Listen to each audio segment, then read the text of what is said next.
Get the hell out. This isn't a soup kitchen. The words, slick with venom and privilege, sliced through the grand ballroom of the Ashworth estate, sharper and colder than the diamond-cut crystal in every hand.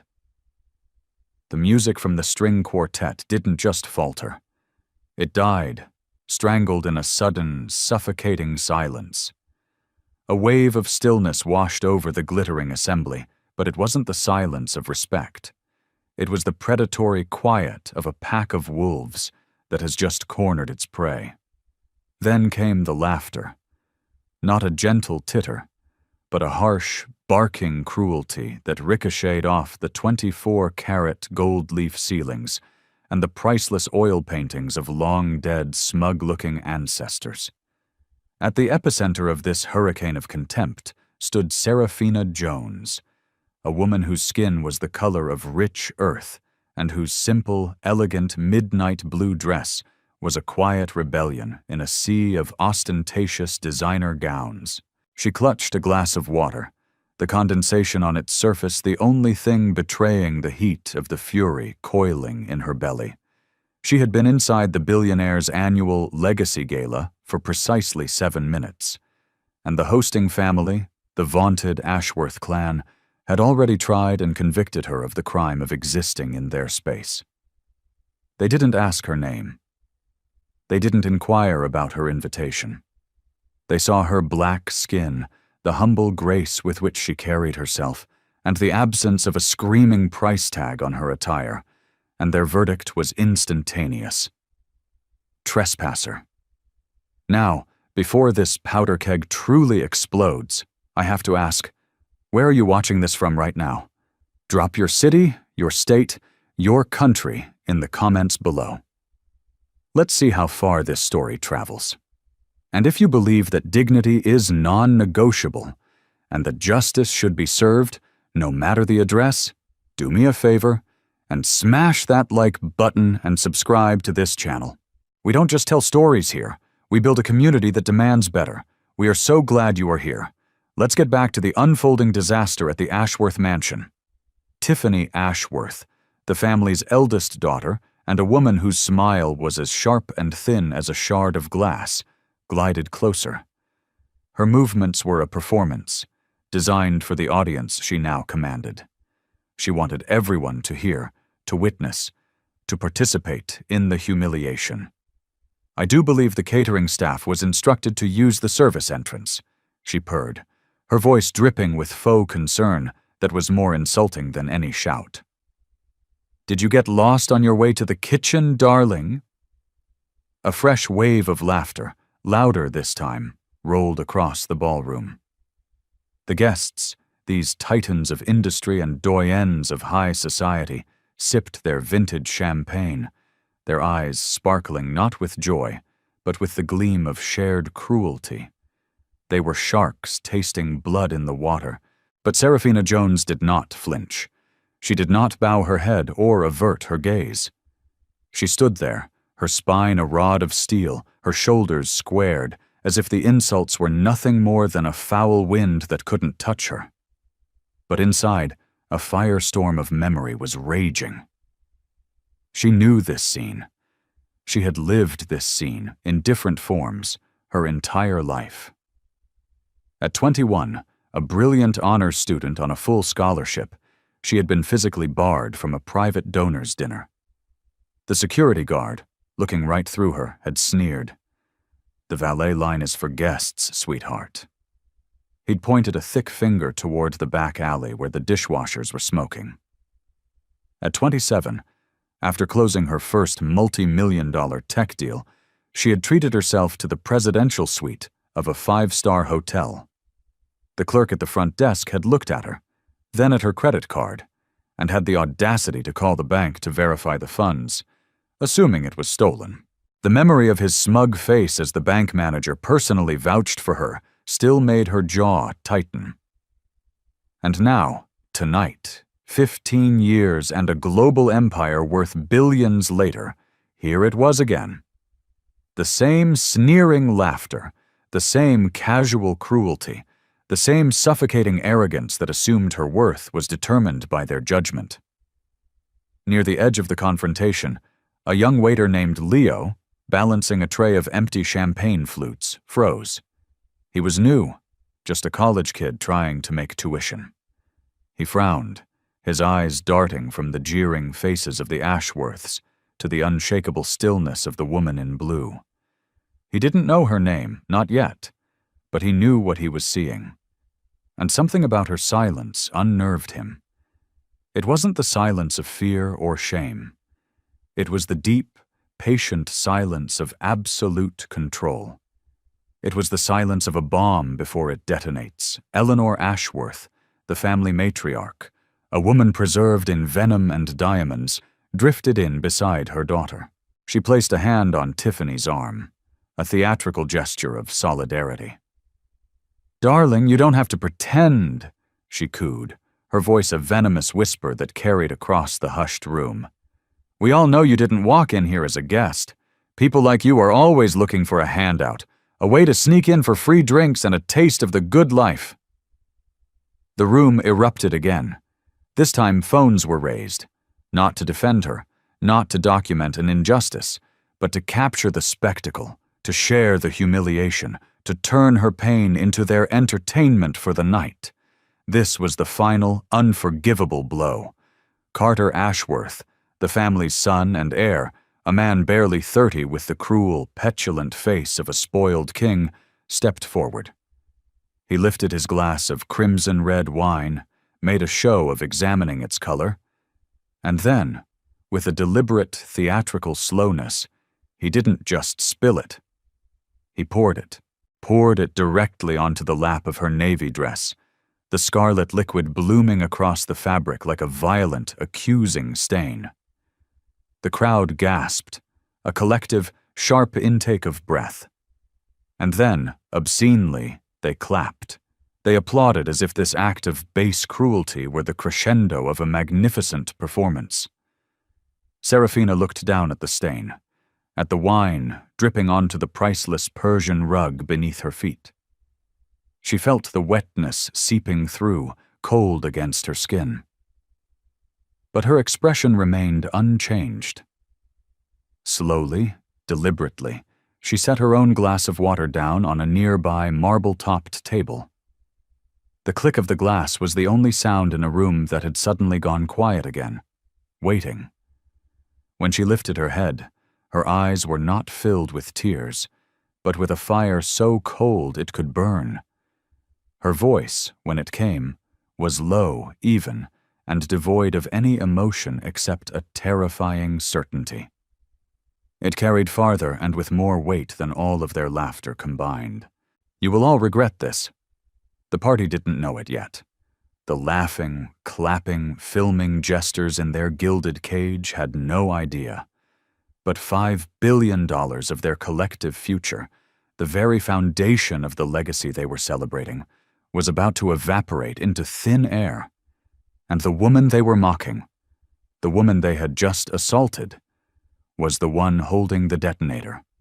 The laughter hadn't quite faded when Tiffany Ashworth, emboldened by her brother's actions, stepped forward again. The sharp clicks of her Louboutin heels against the marble floor sounded like a drumbeat of arrogance. She began to circle Serafina, a predator sizing up its victim, her eyes narrowed with a look of theatrical disgust. "You're standing in a mansion that has hosted presidents, kings, and the architects of the modern world," she announced, her voice a weapon designed to inflict maximum damage.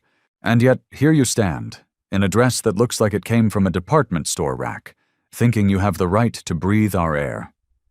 A few guests had the decency to look uncomfortable, but most chuckled, hungry for the next act of this cruel play.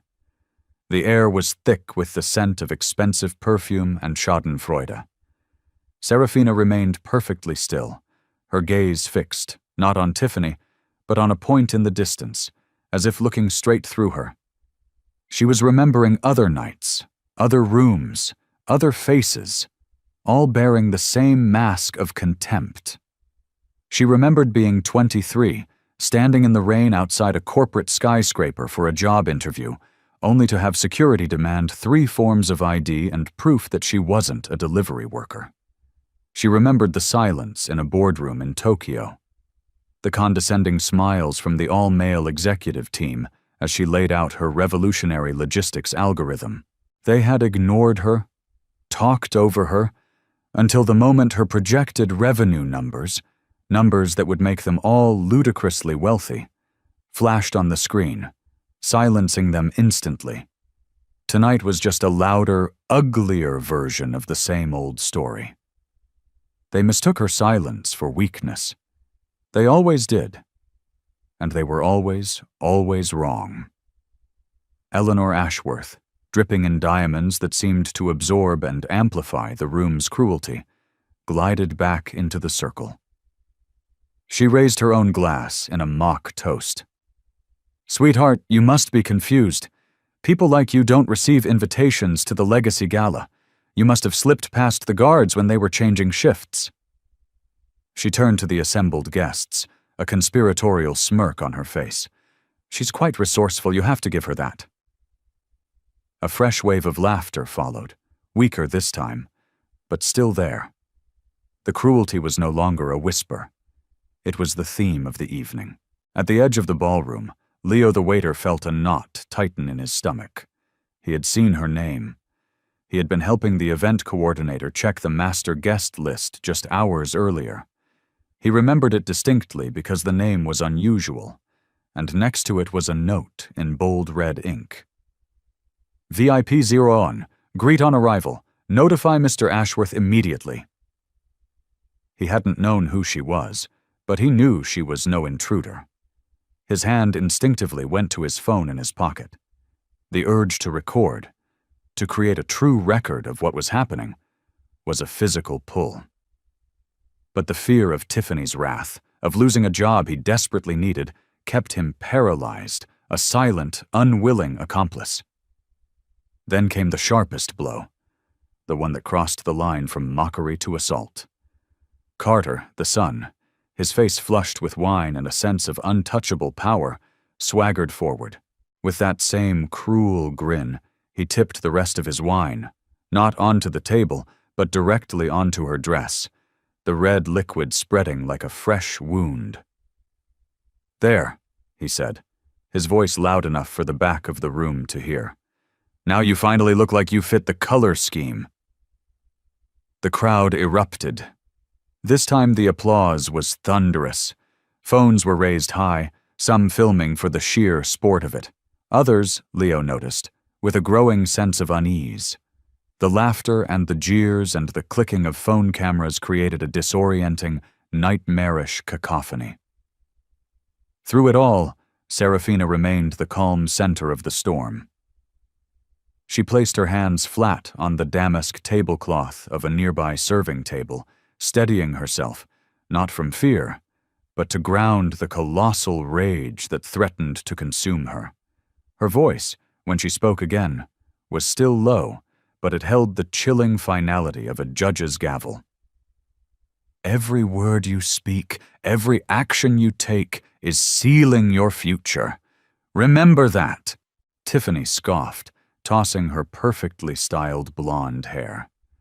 The gesture was pure, unadulterated confidence in the power of her family's name, their fortune.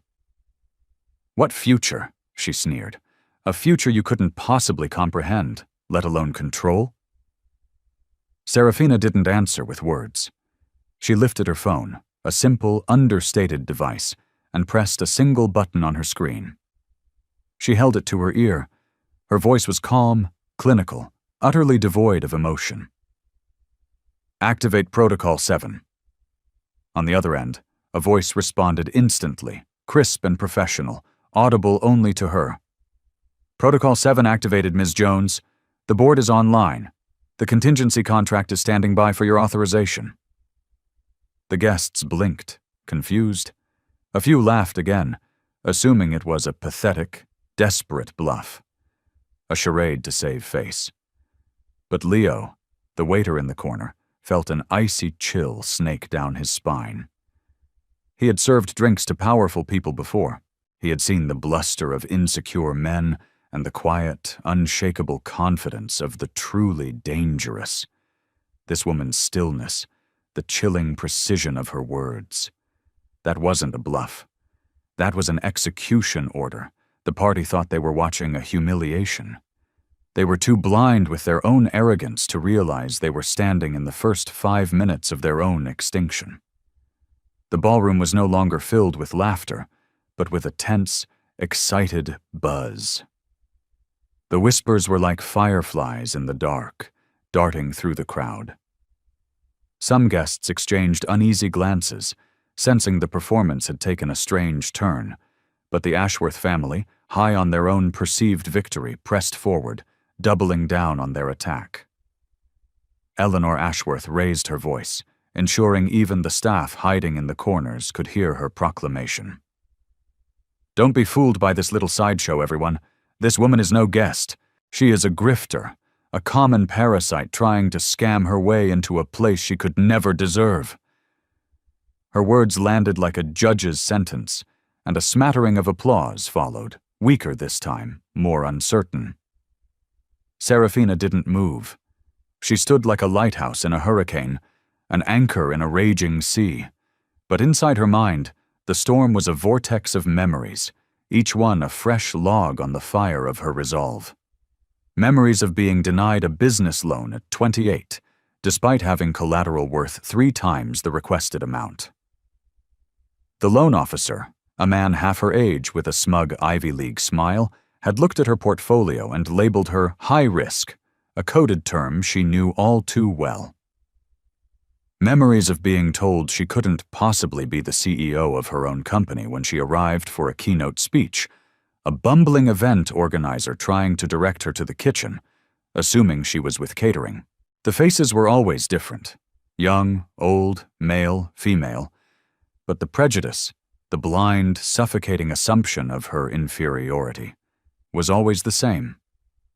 Tiffany leaned in closer, her breath smelling of champagne and self-satisfaction.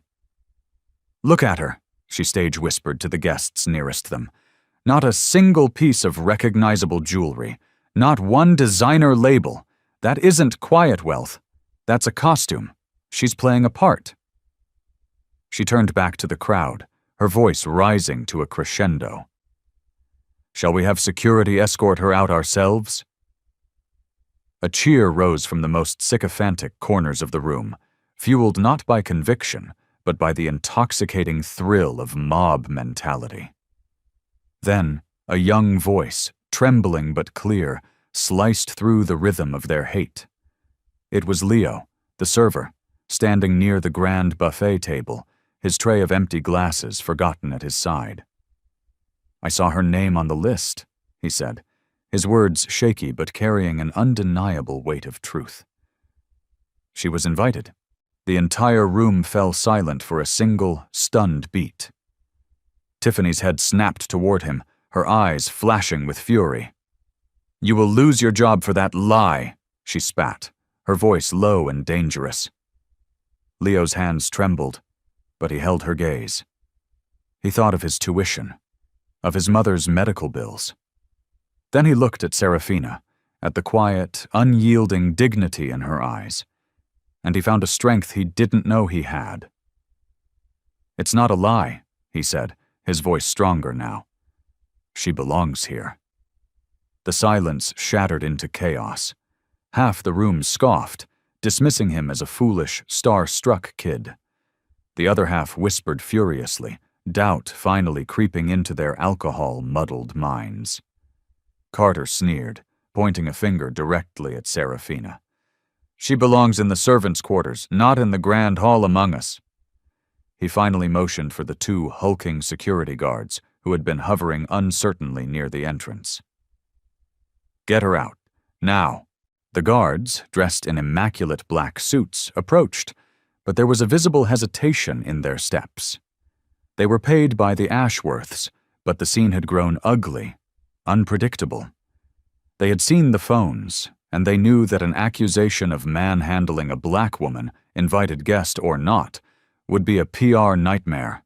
One guard reached for her arm, his hand large and menacing. But before his fingers could close around her bicep, Serafina's voice, as sharp and cold as breaking ice, cut through the air. "Touch me," she warned, not looking at the guard but at Alistair Ashworth, the patriarch who was now watching from across the room. "And this family will lose more than just their reputation." The guard froze, his hand suspended in mid-air. The air crackled with tension. Eleanor's laughter echoed again, but it sounded forced now, brittle. "Listen to her threats. She really thinks she's powerful." She raised her glass to the crowd again. "This is entertainment, isn't it?" But the crowd didn't cheer, as before.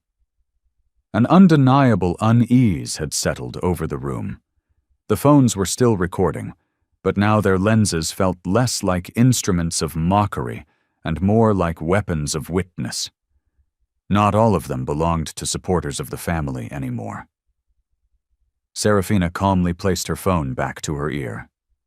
Her voice was unwavering, a quiet command in the heart of the chaos. "Proceed to Phase 2. The voice on the other end responded with the same machine-like efficiency. "Understood, Ms. Jones. All funding contracts are being actively reviewed for breach of ethics clauses.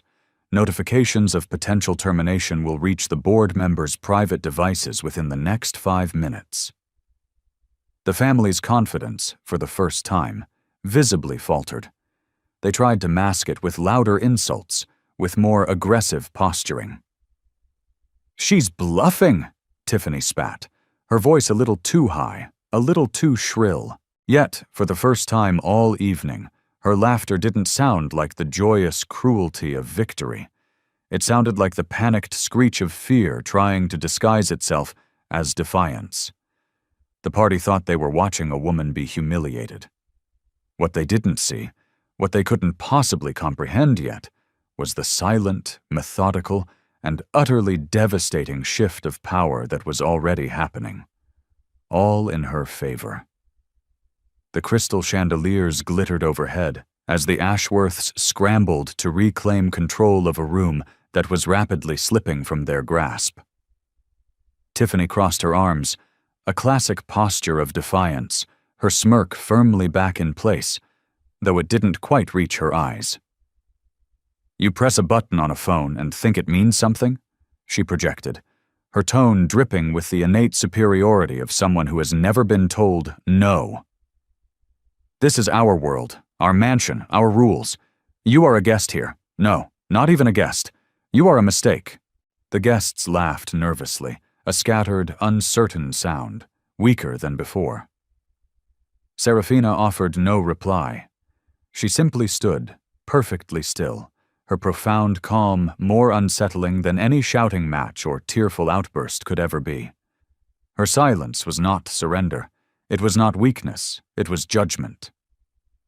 And then, the king himself stepped into the circle. Alistair Ashworth, the patriarch. Silver hair meticulously coiffed, a suit so perfectly tailored it seemed woven onto his frame, and eyes sharpened by decades of unchecked, inherited power. His voice was the voice of a man who believed the very ground he stood on belonged to him. A booming baritone accustomed to instant obedience. "You are embarrassing yourself," he declared, not just to her, but to the entire room. "This gathering is for legacy. It is not for imposters and social climbers. We built this empire. We built this wealth. You cannot buy your way into a legacy, young woman." He pointed a finger at her, a gesture so commanding he seemed to believe it could physically erase her presence. Serafina's gaze lifted slowly, deliberately, to meet his. Her voice, when it came, was not loud, but it resonated with a truth that seemed to shake the very foundations of the mansion. "A legacy built on exclusion is not a legacy," she stated, each word a carefully placed stone. "It is fraud dressed up as tradition." Her words landed with a heavy thud in the silent room. And for the first time, murmurs of agreement, not mockery, stirred among the crowd. A woman in the back whispered to her husband, her voice just loud enough to be overheard. "My God, she's right." Carter, his face tight with a fury that came from being challenged for the first time in his life, stepped closer. "Enough! Security! I said remove her now!" The guards hesitated again, trapped between the son's direct order and the palpable shifting mood in the air. The phones continued to rise, a forest of silent witnesses capturing every second. From the corner, Leo the server spoke again, his voice much stronger this time, bolstered by the truth. "I told you, she is on the list. I checked it myself this afternoon."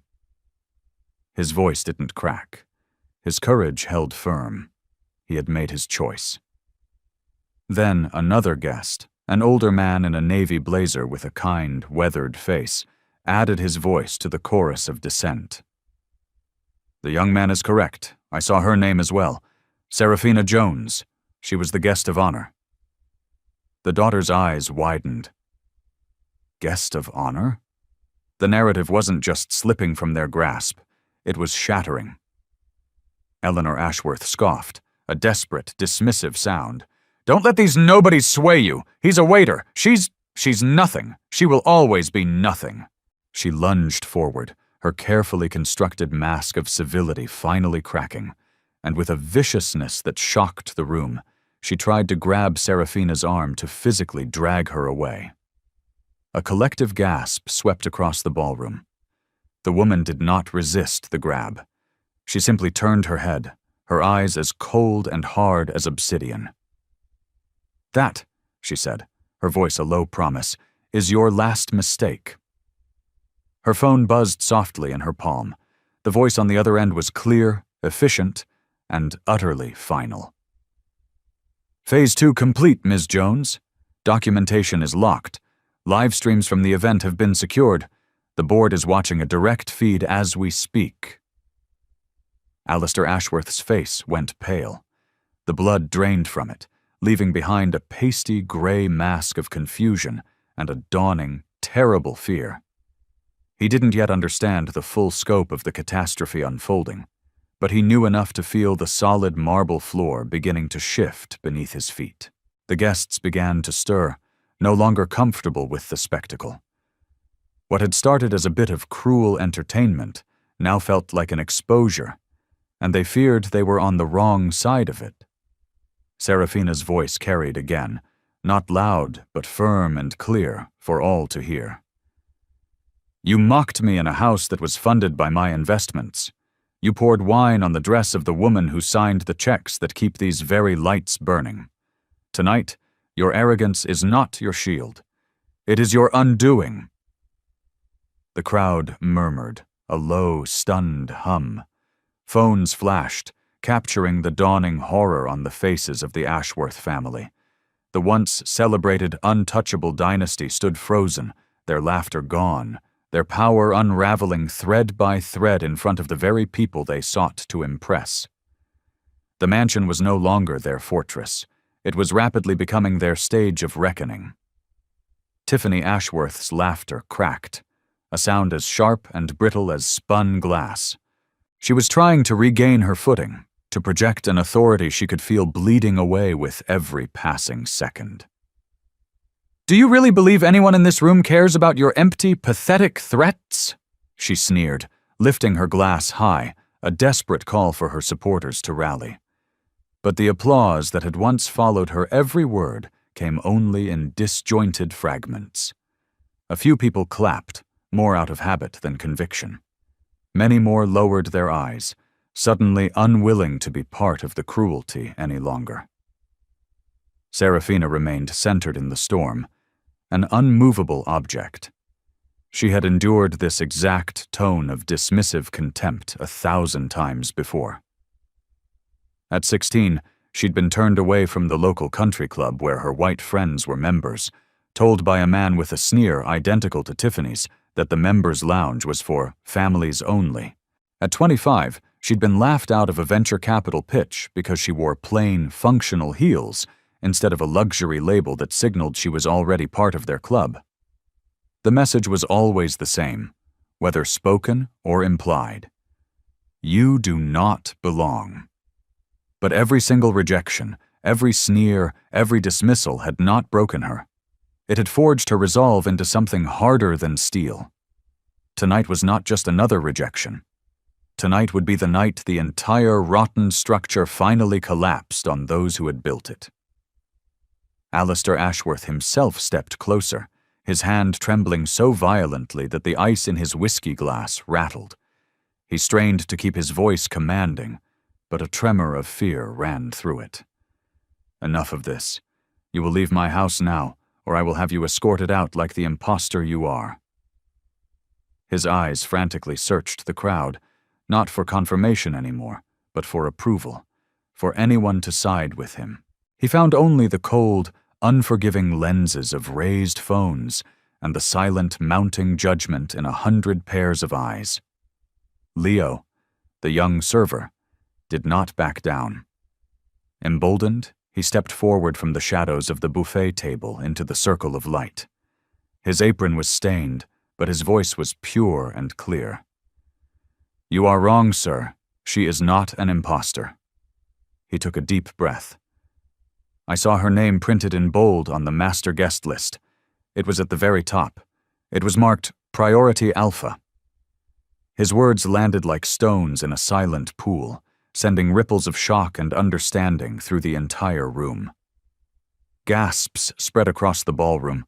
A woman in a crimson gown, who had been laughing the loudest just minutes before, whispered to her companion, "Priority Alpha? My God! Then who is she?" Eleanor Ashworth spun toward the server, her face a mask of raw, unfiltered fury. "You will be fired for this! Fired and blacklisted! You will never work in this city again!" But before her toxic words could crush him, another voice joined the defense. It came from the older guest in the tailored navy suit, a man known for his quiet integrity and substantial influence. His voice was calm, measured, and carried the weight of authority.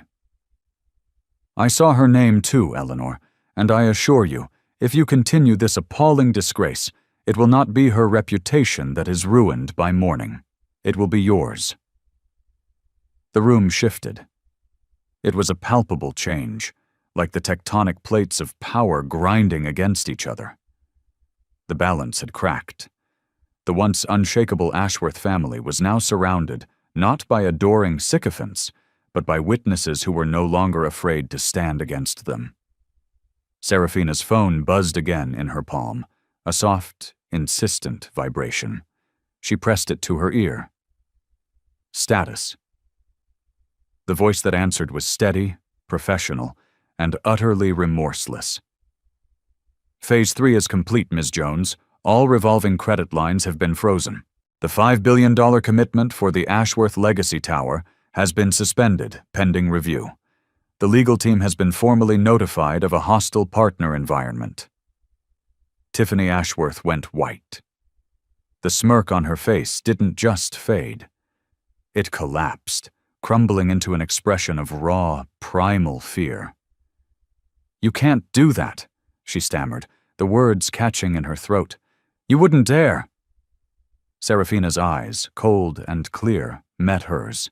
There was no triumph in her gaze, only a deep, profound sorrow for the ugliness that had brought them to this point.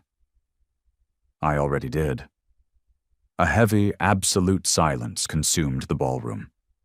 Every single guest felt it, the unmistakable, irreversible shift of power, the fall of a dynasty, happening not in a boardroom or a courtroom, but here, in real time, under the glittering lights of their own monument to arrogance. The Legacy Gala had begun as their ultimate display of dominance. It was now, officially, her stage of justice. Carter Ashworth's face turned a blotchy, furious crimson as the terrifying weight of her words finally sank through his thick skull of privilege. He slammed his fist down on a nearby table with such force that crystal glasses rattled and one tipped over, spilling its contents. The act drew a series of nervous gasps from the guests. "You think you can embarrass us in our own home?" he roared, his voice cracking with a rage that was clearly not strength. It was the panicked flailing of a man drowning in consequences he never imagined could touch him. "You are nothing but a fraud in borrowed shoes." Serafina did not move.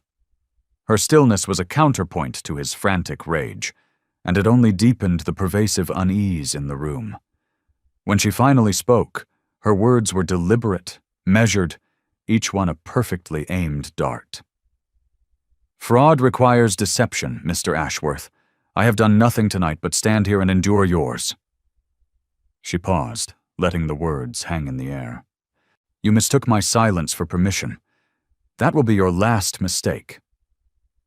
Eleanor, clutching the diamond necklace at her throat as if it were a life preserver, sneered, a pathetic attempt to reclaim her authority. "Do you hear her? She thinks she owns the very air in this room. She thinks she owns us." Her attempt at mockery came out weaker than before, her confidence bleeding away into raw desperation. And then it happened. An act so vile, so beyond the pale, that it would be seared into the memory of everyone who witnessed it.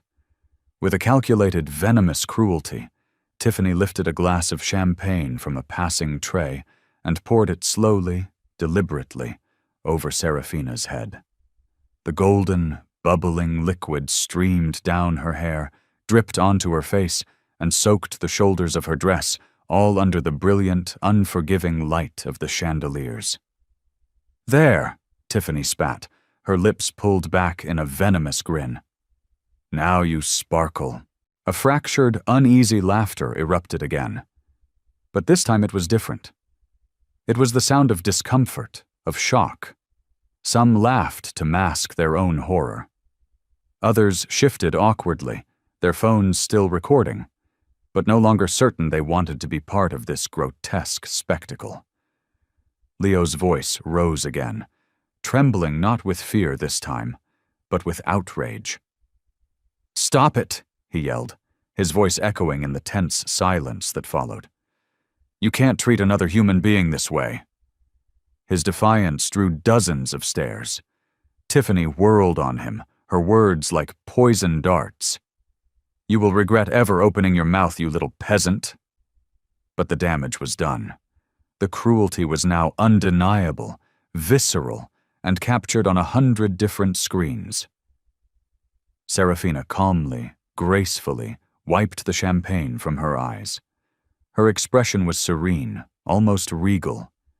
She spoke softly, yet every syllable carried with the force of a thunderclap across the silent ballroom. "You poured your contempt on me in front of all your friends. You celebrated it as if it were entertainment, and you believed in the deepest part of your souls that no one would ever hold you accountable." She took a single step forward. "Watch closely. Your belief ends tonight." Her phone vibrated again. A single, sharp pulse. She lifted it. The voice on the other end was crisp, efficient, final. "Legal filings have been time-stamped, Ms. Jones. Board confirmations have been received. A curated package of evidence, including multiple live feeds from this event, has been delivered to our media contacts at the Associated Press, Reuters, and the Wall Street Journal. They are on standby." Alistair Ashworth staggered a step back, his hand tightening around his whiskey glass so hard it was a wonder it didn't shatter. What have you done?" His question was no longer one of defiance. It was a whisper of pure, unadulterated dread. Serafina's reply was calm, almost gentle, which made it all the more devastating. "I have done what you and your family forced me to do. I have reminded you that real power does not lie in mockery, or in bloodlines, or in gilded mansions. Real power lies in truth. It lies in justice.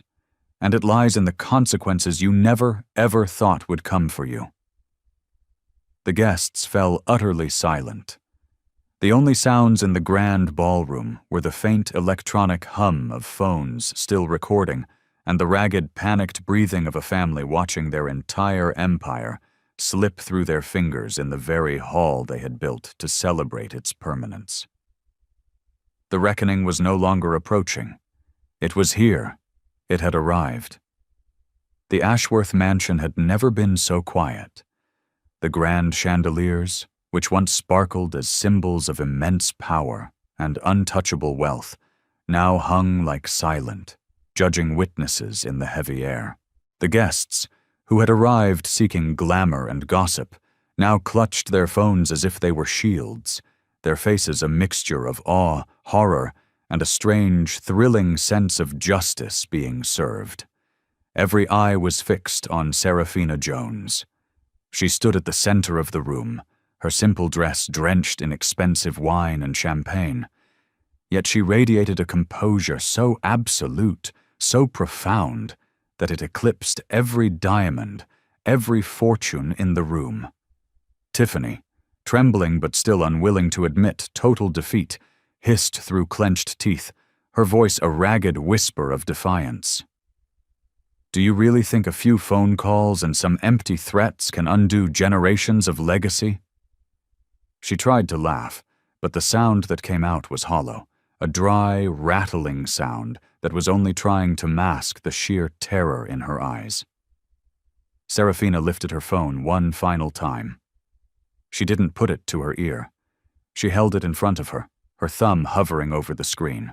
"Confirm execution," she said, her voice steady, her tone final.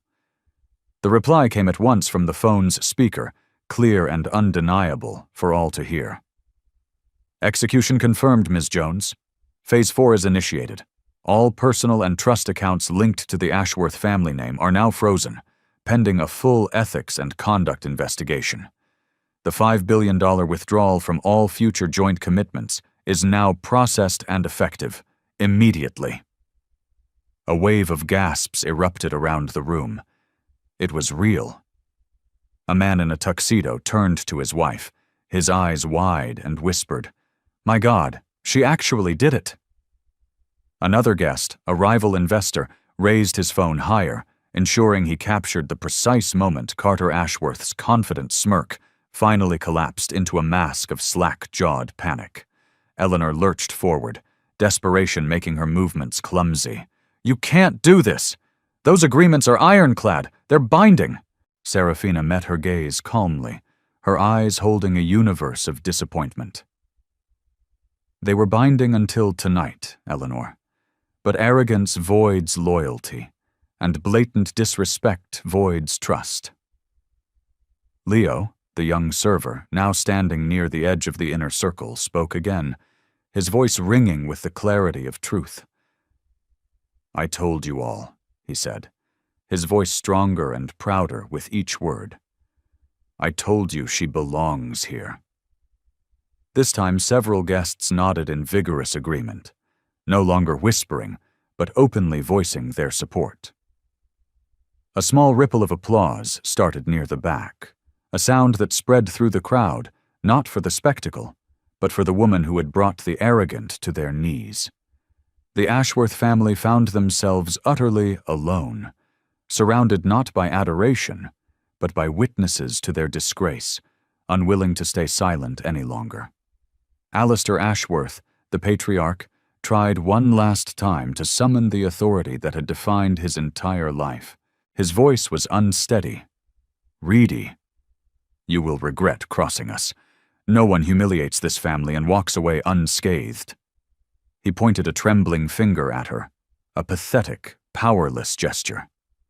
Seraphina's reply was sharp, deliberate, and devastating. "You called me a fraud in a mansion that my investments keep afloat. You poured your contempt on me in front of hundreds of witnesses, and now you dare speak to me of humiliation?" She shook her head slowly. "No, tonight you don't speak of it. Tonight you will finally taste the cost of it." As if on cue, phones began to buzz and chime all across the ballroom. News alerts were pinging on every screen. Headlines appeared in real time, stark and brutal in their efficiency. Ashworth Empire shaken by $5 billion investor. Pull-out major investor Seraphina Jones cuts all ties with Ashworth Corp. During Mansion Gala video emerges of Ashworth family assaulting guest of honor. Guests showed each other their screens, their faces alight with the shocking, undeniable truth. The story was already out, spreading beyond the manicured lawns and high walls of the estate, racing across the globe at the speed of light. Tiffany's voice finally broke, a shrill, pathetic cry of fear. "Stop this, please! We didn't mean—" But her words crumbled into a strangled sob as the full, crushing weight of the truth pressed down on her. Serafina did not raise her voice. She didn't need to. "Meaningless apologies do not erase deliberate cruelty," she said, her voice a calm indictment. "Tonight, you mocked me as if my very presence were a trespass, but the only trespass here, the only violation, is your belief that power and privilege could shield you from consequence. That shield is now broken." The guests watched, spellbound. Justice had not arrived in a courtroom tomorrow or in a newspaper headline next week. It was unfolding in real time, right here, right now, under the glittering chandeliers of a mansion that no longer felt like it belonged to the family cowering within it. Carter Ashworth staggered back a step, his athletic confidence completely drained, replaced by the pale, clammy sweat of reality sinking in. His voice cracked as he shouted, a desperate, last-ditch legal threat. "This is illegal. You can't just strip away $5 billion from our future. You will answer for this in court." Serafina turned her head slowly to face him, her eyes calm and unyielding, the eyes of a master strategist who is already 10 moves ahead. "What you call illegal, Mr. Ashworth, is accountability. The contracts you signed, the ones your high-priced lawyers drafted, carry clauses for conduct, for ethics, for professional standards you and your family chose to spectacularly ignore tonight. Every clause you violated now activates because of your own arrogance." Her words rang with the clarity of a bell, slicing through the thick hush of the ballroom.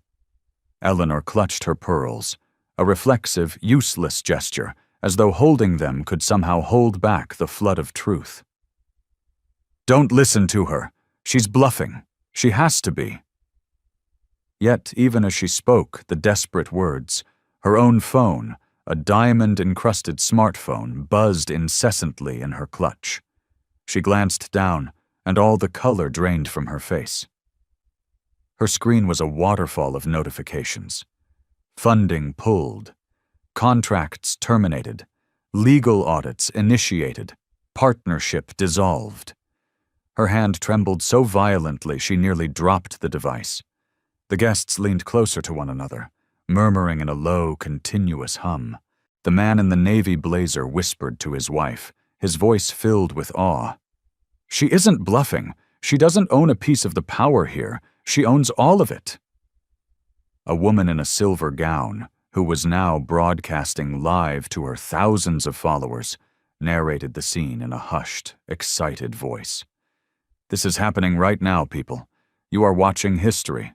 She is dismantling an American dynasty in front of our very eyes."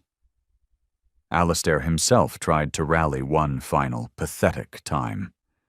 He slammed his hand down on a table, rattling the glasses. "We are untouchable. Our legacy spans generations. Do you think one person can erase all of that in a single night?" Serafina lifted her chin, her voice imbued with a power that came not from money, but from profound, hard-won truth. Generations built on exclusion and hatred collapse much faster than you think. You are not untouchable.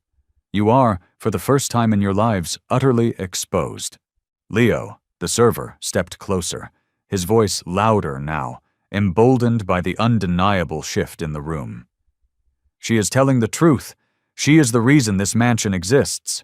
I saw the financial reports when I was helping in the office. Without her funding, without her name, none of this would stand." His words rippled outward, and this time several guests began to clap. Not a slow, uncertain clap, but a firm, supportive applause. The daughter's face twisted with desperation. The arrogance was completely gone, replaced by the raw, ugly face of pleading. "You can't do this! You can't take everything away! Please, we can make this right! We'll apologize!" Serafina's gaze was unwavering. There was no pity in it, only a final, resounding judgment. "You mocked me for my skin. You assaulted me for my dress. You laughed at me for daring to stand among you. You poured your contempt as freely and as carelessly as you poured your champagne, and you believed, with every fiber of your being, that no one would ever stop you." She paused, letting the finality of her next words settle over them like a shroud. "Tonight I stopped you." The ballroom shook, not with applause, but with a silence heavier than stone. The guests recorded every moment, their screens capturing a dynasty unraveling in high definition. The family that had ruled their world with unchecked casual arrogance now stood cornered, exposed, and utterly powerless. Serafina's phone buzzed one final time. She raised it to her ear, a gesture of ultimate finality. The voice on the line was precise, undeniable. "All funding has been officially cut, Ms. Jones. The $5 billion has been redirected. Their empire, as it stood this morning, is finished." She lowered the phone, her gaze sweeping across the stunned faces in the room. "Power," she said, her voice a lesson for everyone present, "is not inherited. It is earned, and tonight yours is gone." The guests did not cheer. They simply watched, silent witnesses to a fall so complete, so absolute, that its echoes would be felt long after the last of the music had stopped for good. The mansion, once a stage for their ostentatious celebration, now resembled a courtroom where judgment had already been delivered. The Ashworth family stood frozen in the center of their own party, stripped not of their expensive clothes or their glittering jewels, but of their authority, their power, their very identity. Their titles and fortunes no longer carried any weight in this room. All that remained was fear, naked and undeniable. Serafina Jones took a single step forward, her heels echoing against the marble floor like the beat of a final verdict. "You believed your wealth made you invincible. You believed your cruelty could be disguised as tradition. Tonight, both of those illusions end."